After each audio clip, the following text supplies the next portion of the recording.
শুভ সকাল বন্ধুরা, তোমরা সবাই কেমন আছো? আশা করি তোমরা সবাই ভালো আছো। যে যেখানে আছো, আমরাও কিন্তু ভালো আছি এবং সুস্থ আছি। তখন বাড়ি এসে একটু মাঠে আসলাম। তো দেখো কি সুন্দর ধান হয়েছে জমিতে। তো এটা লোকের জমি, তো আমি একটু ভিডিও করে নিলাম, কি সুন্দর লাগছে। তারপর দেখো এইটা হচ্ছে আমার মা সকালবেলা মালা গাচ্ছে। লোকের ফুল তো সব বাড়ি বাড়ি দিয়ে যায়, তারা মালা গেঁথে দেয়, সেই হিসাবে পয়সা দেয়। তো আমরাও মালা গেঁথে দিচ্ছি, আমাদের সেই হিসাবে পয়সা দেবে। তো এখানে প্রত্যেকটা বাড়ি সবাই কিন্তু মালা গাঁথে সকালবেলা। তো সকাল 6টা থেকে হচ্ছে 9টা পর্যন্ত সকাল, তো সে পর্যন্ত সবাই মালা গাঁথে। তো দেখো এই যে মা মালা গেঁথেছে, এর আগেও কতগুলো ফুল মালা নিয়ে চলে গেছে। মানে ওরা হচ্ছে ট্রেন ধরে, তো সেই কারণে মালা নিয়ে চলে গেছে। এই যে অল্প করা ফুল রয়েছে সেগুলো মা গাচ্ছে। তো সববারই কিন্তু মালা গাচ্ছে। তারপরে দেখো এখানে কিন্তু আমাদেরই পাট ঠাকুর এসেছে। তো মা এখানে পাট ঠাকুরকে একটু পুজো দিয়ে দিচ্ছে। আর দেখো কত লোক এসেছে, সবাই কিন্তু সন্ন্যাসী সেজেছে। আর ছোটো ছোটো বাচ্চারাও কিন্তু সন্ন্যাসী সেজেছে। আমি কিন্তু ভেবেছিলাম ঈশানকে সন্ন্যাসী সাজাবো, কিন্তু ঈশানের জন্য লাল গেঞ্জি লাল ধুতি কেনা হয়নি বলে সেই কারণে ঈশানকে এবছর আর পরাতে পারলাম না। তো তারপরে দেখো মাকে নিয়ে চলে এসেছি বাজারে। তোমাদের দাদাভাইও কিন্তু সাথে এসেছে। তো দেখো মা দেখো ঈশানের জন্য জামা কিনছে, মানে পয়লা বৈশাখের জন্য গেঞ্জি, মানে বাবুসোনাকে দেবে বলে। তো আমিও কিছু জিনিস কিনেছি, সেটা তোমাদের অবশ্যই বাড়ি গিয়ে দেখাবো। তো এখন কিন্তু টাকা দেওয়া হয়ে গেছে। মা কিনেছে এই জামাটা, ঈশানকে দিচ্ছে পয়লা বৈশাখে। আর এদিকে দেখো বাড়ি এসে মা কিন্তু রান্না বসিয়ে দিয়েছে। কারণ কি বলো তো, সকালে কিছু খেয়েছি কিন্তু দুপুরের জন্য রান্না হচ্ছে। তো অনেকটা লেট হয়ে গেছে, বাজারে গিয়েছিলাম সে কারণে। আর এদিকে ভাত হচ্ছে, এদিকে তরকারিও হবে, মাংসও হবে। তো দেখো রান্না সব হয়ে গেছে। মা এদিকে ডাল রান্না করেছে, টক ডাল, এদিকে মাংস, এদিকে পাট শাক ভাজা। তো এইগুলোই মা রান্না করছে, এখন আমরা সবাই মিলে খেয়ে নেব। আর দেখো এটা হচ্ছে বিকালবেলা। তো মা কি কি কিনেছে সেটাই তোমরা দেখা যায়। যে বাবুসোনার জন্য এতগুলো গেঞ্জি, মানে সান্ডো গেঞ্জি কিনেছে। গরমে তো এই ফোট গেঞ্জিগুলো কিন্তু খুব আরামদায়ক দেয় তো বাচ্চাদের জন্য। তো সেই জন্য এগুলো কেনা হয়েছে। তো যে করা ছিল দোকানে ওর সাইজে সব করা নিয়ে এসেছি। তারপরে যে এই গেঞ্জিটাও নিয়ে এসেছি। তো এইগুলো হচ্ছে ওর হচ্ছে দিদুন দিয়েছে, আর ওর দাদাও দিয়েছে, মানে আমার বাবাও দিয়েছে ওকে। তো সেইগুলো ভাবছি পরিয়ে ওকে পয়লা বৈশাখের মেলায় নিয়ে যাব।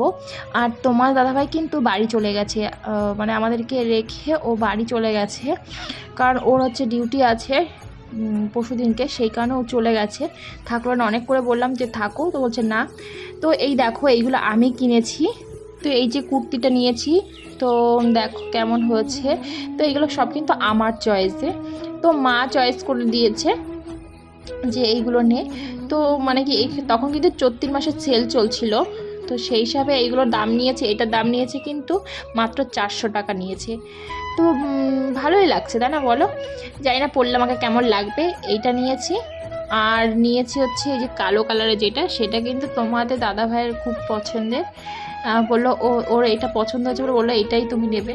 তো দেখলাম ঠিক আছে, তো এটাই নিলাম। আর যেটা দেখছো শ্যাওলা শ্যাওলা কালার নিচে, আর সেটা কিন্তু আমার চয়েসে নিয়েছি, মানে 3টে নিয়েছি। তো সেটা হচ্ছে আমার এটা হচ্ছে তোমাদের দাদাভাইয়ের চয়েসে। এটা হচ্ছে গোল কাটের মধ্যে। তো এটাও কিন্তু খুব সুন্দর, ব্ল্যাকের মধ্যে দেখো লাল, খুবই ভালো লাগছে। আর এটা হচ্ছে আমার চয়েসে। আজকে হচ্ছে পয়লা বৈশাখ, সে কারণে নতুন শাড়ি নতুন ব্লাউজ পরেছি। তো নতুন সব কিছু পরতে হয়, সেই কারণেই সব কিছু নতুনই শাড়ি নতুন ব্লাউজ পরে নিয়েছি। আর একটু সেজে নিয়েছি, একটু ভিডিও করলাম ইনস্টাগ্রামের জন্য। তো দেখো আমাকে শাড়িটা পরে কেমন লাগছে তোমরা কিন্তু কমেন্টে জানাবে। ভিডিওটা কিন্তু পয়লা বৈশাখ, কিন্তু আমার এডিট করার মানে ইচ্ছাই করছিল না। বাড়ি এসে মানে কেমন যেন হয়ে গেছি, মানে ভিডিও করার কোনো ইচ্ছাই নেই। মানে সময়টা কী হয়েছে কেটে আছে বুঝতেই পারছি না। তা আজকে ভাবলাম যে না, এডিটটা করে ছেড়েই দিই ভিডিওটা। তারপরে দেখো এই যে বাবুসোনা ঘুম থেকে উঠে এই যে খেতে বসে গেছে। ও ঘুমিয়েছিল, তাই ওর দিদুনে ওকে খাইয়ে দিচ্ছে। মানে বাড়ি আসার পরে ঈশানকে আমার কিছুই করতে হচ্ছে না, সব মা করে দিচ্ছে। দেখো ওকে খাওয়ানো, ঘুম পাড়ানো, স্নান করা সবই কিন্তু আমার মা করছে। ওর একদম পুরো খেয়াল কিন্তু আমার মাই রাখছে। আর ঈশান কিন্তু ওর দিদুনকে ছাড়া কিছুই বোঝে না। সবসময় দিদুন দিদুন করে মানে পিছন পিছন ঘুরবে, কোলে উঠবে, মানে সবসময় দিদুন দিদুন থাকলে ওর কিছুই লাগে না। তারপরে দেখো এই যে আমি রেডি হয়ে গেছি। এই ড্রেসটা পয়লা বৈশাখের জন্য নিয়েছি, তো এই ড্রেসটা পরলাম, চুড়িদারটা। তো কেমন লাগছে কমেন্টে জানাবে। দেখো বাবুসোনা কিন্তু নতুন ড্রেস পরিয়ে দিয়েছি ওর, মানে দাদার, মানে আমার বাবা ওকে এই ড্রেসটা দিয়েছে পয়লা বৈশাখের জন্য। তো সেটাই পরিয়ে দিয়েছি। এখন আমরা কিন্তু মেলায় যাবো। আর বাবুসোনা কিন্তু একা একা দেখো রাস্তায় চলে যাচ্ছে, কারণ ও ঘুরতে যাবে। তো এই যে চলে আসলাম রাস্তার সামনে, মানে টোটোর জন্য দাঁড়িয়ে রয়েছে। আর বোন এই যে ওর মানে আমার কাকার মেয়েটা, তো ওর মাসির কোলে উঠে বসে পড়েছে। তো এখন কিন্তু মা, আমি আর বাবুসোনা আছি। বাবাকে বললাম চলো, কিন্তু বাবা যাবে না। তো আমাদের যেতে পুরো সন্ধ্যা লেগে গেছে। তো এদিকে দেখো মেলায় ঢুকছি, টোটোটা একটু দূরে রেখেছে, তারপর আমরা কিন্তু হেঁটে হেঁটে ভিতরের দিকে যাচ্ছি, আর প্রচণ্ড ভিড়। তো দেখো মেলায় ঢুকছি, আর এই যে মানে বিয়ের পরে মনে হয় 2বার আসলাম এইখানে মেলায়। তো আগে আসতাম বাবা মার সাথে বিয়ের আগে। তো দেখো এখানে কিন্তু ওই যে মানে পা বেঁধে তারপরে ঘোরায় এখানে এই চড়কটায়। তো দেখো যে ওর ভাই সাদা ড্রেসটা যে দাঁড়িয়ে রয়েছে, সেটা হচ্ছে আমার কাকার ছেলে, ও এসেছে। বাবুসোনা কিন্তু ওর দিদুনের কোলে যায় বলে কান্না করছে। আমি ওকে কোলে নিয়েছি বলে ও আমার কোলে থাকবেই না, ওর দিদুনের কাছে যাবে। তাই বলছি তুমি আমার কাছে থাকো একটু, তো থাকবেই না, ওর দিদুনকে খুঁজছে, তো দিদুনের কাছেই যাবে। মায়ের কোলে যেই গেছে সেই চুপ হয়ে গেছে। আর দেখো পা বেঁধে যে চড়ক ঘুরছে।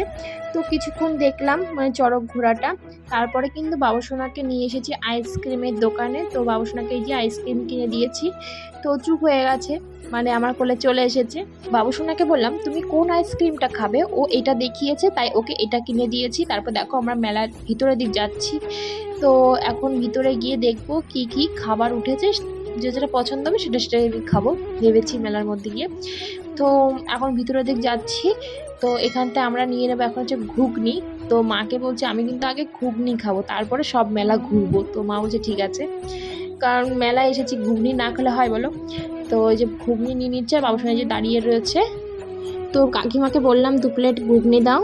তো মা 1 প্লেট নিয়েছে, আমি 1 প্লেট নিয়েছি, সেখান থেকে বাবুসোনাকে খাইয়ে দিচ্ছিলাম।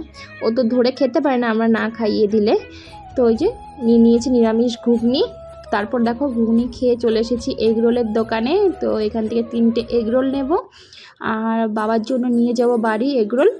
এত গরম পড়েছিল না সেদিন, আর মা কিন্তু ওকে মানে হাত পাখা দিয়ে হাওয়া দিচ্ছিল বাবুসোনাকে, আর আমরা দাঁড়িয়ে রয়েছি, এত ভিড়। তো এখান থেকে এগরোল নিয়ে গেলাম বাবার জন্য, আর আমরা খেয়ে এসেছি। তো এই যে বাবুসোনা মুখে হাত দিচ্ছে, বাবুসোনাকে আমি বকছি মুখে হাত দেবে না। তো এই যে টোটোয় উঠে পড়েছি, দেখো বাড়ি চলে এসেছি। আর বাবা এই যে কিন্তু ওর দাদানের কাছে ছুটতে চলে গেছে, আর গিয়ে বলছে দাদা মানে খাবার এনেছে সেগুলো দেখাচ্ছিল, আর এই যে এসি চলছে সেটাই ওর দাদাকে দেখাচ্ছিল। তো দেখো বাড়ি চলে এসেছি, আর টপ এগরোল এগুলো নিয়ে এসেছি। তো বন্ধুরা আজকের মতো ভিডিওটা এখানে শেষ করছি। তোমাদের যদি আমার ভিডিওটি ভালো লেগে থাকে লাইক কমেন্ট পাশে থেকো, সাথে থেকো।